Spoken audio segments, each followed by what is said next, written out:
Nah, untuk cara kerja transmisi ini akan kita jelaskan secara simpel aja ya, supaya mudah dipahami. Saat posisi netral, kedua gigi geser, ini gigi geser primer, ini gigi geser sekunder. Itu jika posisi netral, gigi geser di tengah semua. Ya, gigi geser di tengah, tidak mengikat gigi bebas manapun.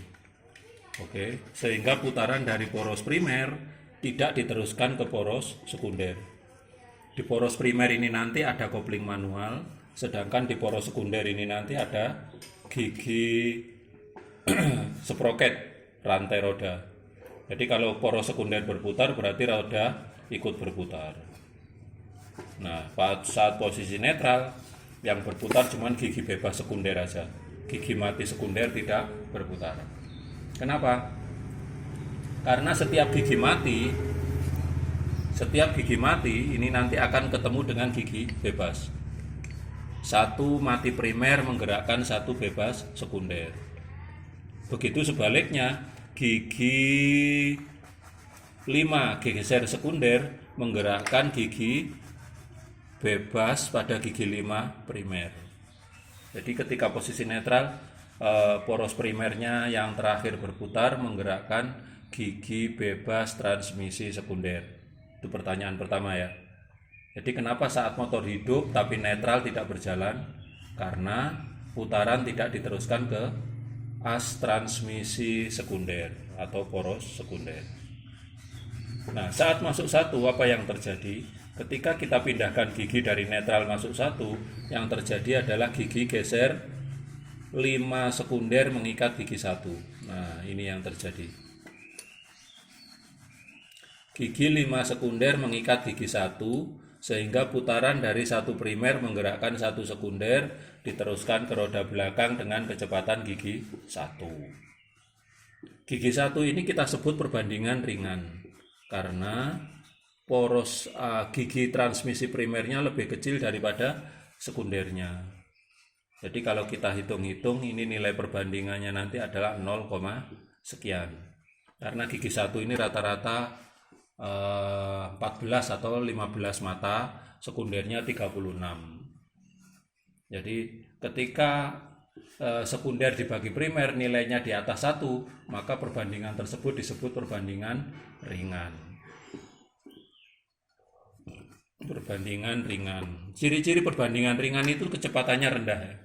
Jadi kalau kamu masuk gigi satu itu di gas mentok pun paling kecepatan 15 km per jam. Itu karena ringan.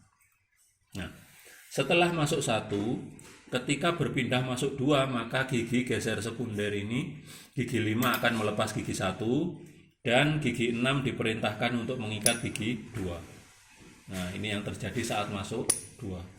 Gigi 2 sekunder dikunci oleh gigi 6 geser sekunder. Putaran dari poros primer melalui gigi 2 sekunder menggerakkan gigi 2, melalui gigi 2 primer menggerakkan gigi 2 sekunder. Ini masuk 2 ya. Saat masuk 3, posisi gigi 3 ada di sini. Nah, ini. Jadi ketika masuk 2 ini turun ke sini, saat masuk 3 gigi geser sekundernya yang gigi 6 mengikat ke gigi 3. Putaran dari gigi 3 primer menggerakkan 3 sekunder. Nah, ini masuk 3.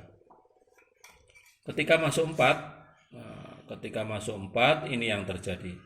Gigi 3 dilepas dan gigi 4 turun, gigi 5 turun mengikat gigi 4. Nah, gini. Nah, ini masuk 4 ya. Oke. Putaran dari gigi 4 primer menggerakkan gigi 4 sekunder diteruskan ke roda belakang. Gigi 4 ini diameter gear sudah mulai hampir sama ya.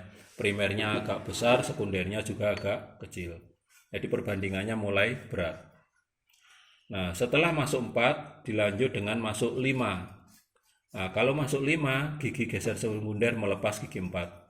Dia kembali ke tengah. Nah, sedangkan gigi geser primer mengikat gigi 5. 5 primer ini yang tadinya bebas setelah terkunci menjadi gigi mati dan menggerakkan gigi 5 sekunder.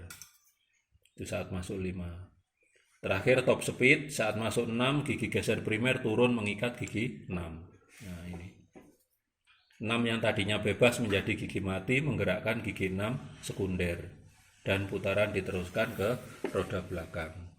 Yang perlu kamu cermati, gigi 6 primer lebih besar dibanding gigi 6 sekunder. Apa keuntungannya? Nah, saat gigi 6 ini bekerja, kecepatan bisa mencapai 180 km per jam. Karena perbandingan gigi 6 ini disebut perbandingan berat. Jadi primernya lebih besar daripada sekundernya. Ini kebalikan dari gigi 1 tadi ya. Gigi 1 itu primernya jauh lebih kecil daripada sekundernya. Itu yang membedakan antara gigi 1, 2, 3, 4, 5, dan 6. Makanya kalau awal mula jalan nggak boleh pakai gigi 3. Berat kan? Karena perbandingan gearnya juga berat. Kita harus pakai gigi 1 supaya motor mudah berjalan. Selanjutnya kalau RPM sudah mulai meningkat, kita tambahkan lagi kecepatan dengan memindahkan ke posisi gear yang lebih berat. Makanya rata-rata motor sport itu menggunakan speedo yang ada RPM-nya, supaya kamu nanti bisa lebih jeli. Oh, kalau RPM sudah 4000 harus masuk 2, RPM 5000 masuk 3, RPM 6000 masuk 4, dan seterusnya. Seperti itu. Jangan sampai motor sudah diputar pada RPM 7000, pada RPM 4000, tapi masih masuk gigi 1. Itu akan kelebihan tenaga dan kecepatan kurang. Overpower ya. Begitu juga sebaliknya, kalau RPM kurang dari 4000 jangan sampai masuk gigi 4. Beban yang diberikan kepada mesin terlalu berat, sehingga akan menyebabkan mesin mati atau tersendat.